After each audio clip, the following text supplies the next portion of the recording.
Welcome back to the Jimmy O Show here with a very special, very happy Thanksgiving Eve, I guess, episode. By the time y'all get this, we'll be getting Thanksgiving underway, and these guys are going to be on the way to Cincinnati. Guys, I'm here with our special teams players of the week, Mr. Nick Anderson. How y'all doing? Lawrence Keys and Kiland Harrison.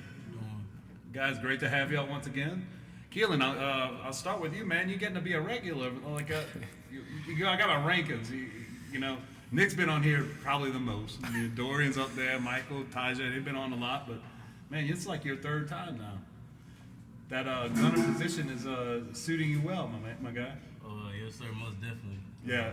What was that guy thinking down here in this end zone, 10, 15-yard line? I was like, he had the signal, right? I was expecting he signaled a fair catch. He didn't. Yeah, I was thinking the same thing.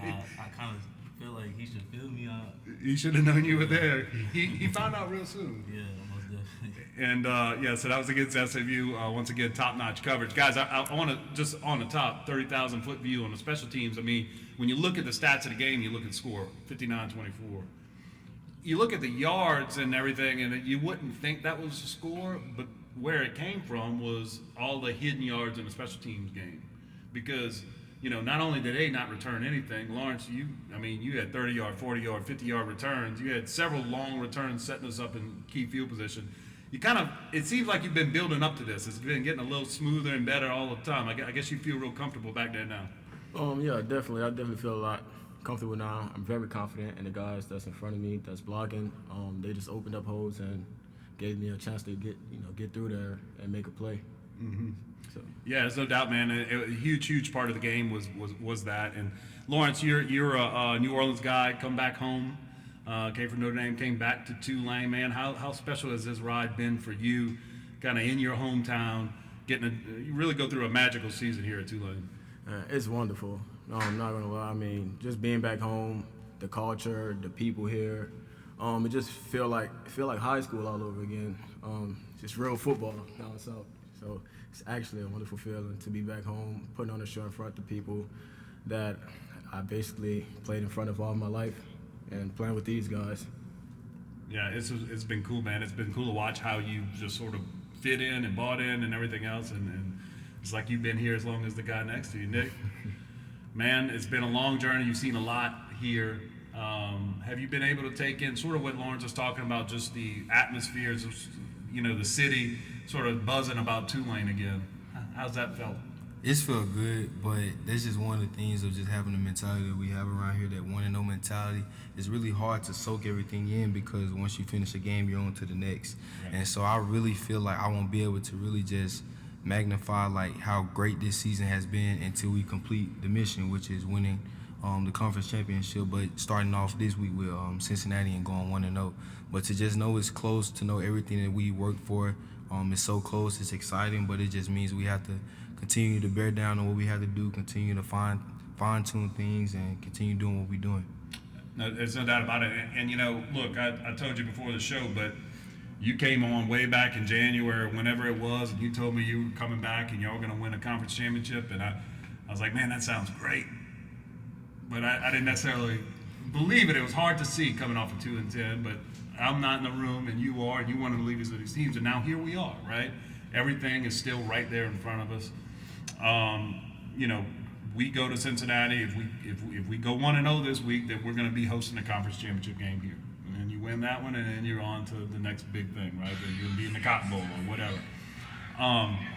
When we look at when we just sort of look at everything in front of us, like what's the 1-0 focus? Is it hard to block everything out and really kind of focus on the next task at hand? I really feel like the losses that we've taken this season has really made it even easier to block out all the noise and block out, all the distractions, simply because, all that is fine and dandy, but once you focus on that and you take your eye off what's really important, which is winning, all the noise goes away, and it turns into people criticizing you and people talking down on you. So really just the main thing is just focusing on us as a team, focusing on us as an organization, and just focus on each week, each opponent, because one of the things that you don't realize when you're winning, the season goes by so fast to where at one point you're looking back like, man, football season's over, and on to the next. And for me and Lawrence, like, this is our last college rodeo, you know. So we're just trying to really just take it one step at a time, 1 week at a time, and stay focused on each opponent. Yeah, man, look, and you're right about that. The good thing about football, and in particular when you have a season like this, is that you do get the rest of your life, like, be like a guy like me, man, and look back, well, these guys out here, they're pretty good. Not quite as good as us, but you get to compare everybody downwards towards you, you know. But still, you guys came along. Now I'm really nervous. I don't know if I want to see that one simulated.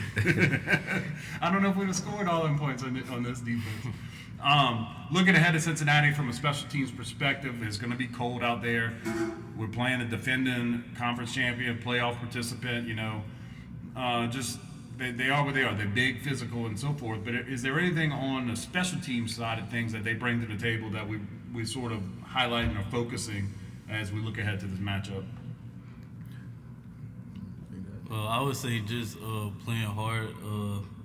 Coach Disher, I mean, he emphasizing the special teaming. Like, they physical. I mean, they run, but I mean, so are we. So I mean, it's just like not looking at them as Cincinnati, just another opponent.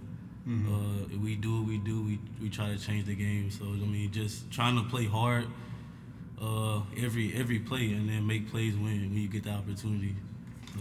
And then when you look at just Cincinnati, I mean, they are a team that's been to the conference championship the past 3 or 4 years, and they didn't just get there with offense and defense. They got there by also playing sound special teams.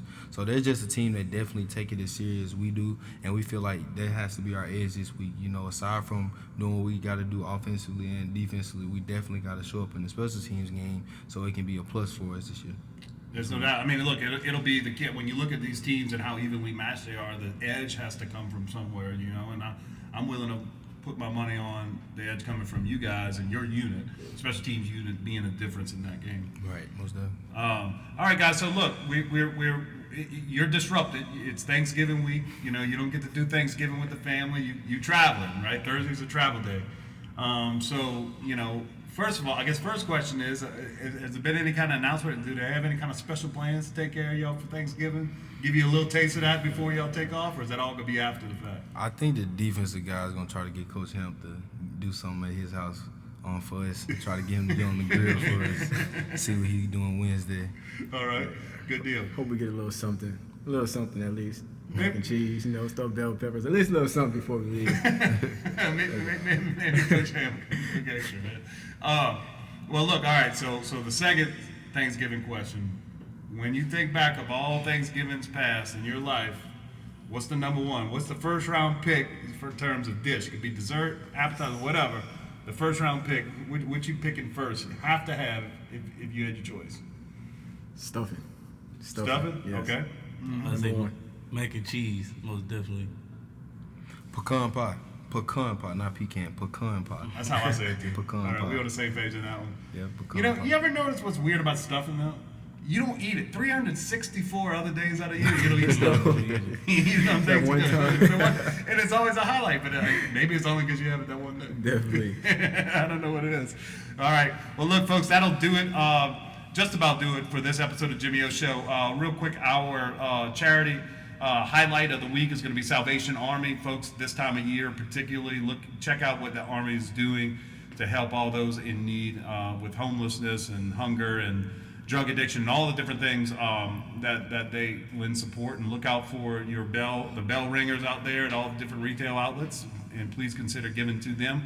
And please consider giving to us, the FTW Collective, Fear the Wave, FTWcollective.com. The Fear the Wave Collective is how we're able to raise the money to bring you these shows, promote these athletes' name, image, and likeness, and allow them to enjoy something off of that. So if you're so inclined, as the end of the year, remember tax. It's gifts to the FTW Collective are fully tax deductible. So as you're planning your end of year giving, if you're so inclined, we'd love to get a donation from you, and we'll make sure we take good care of it.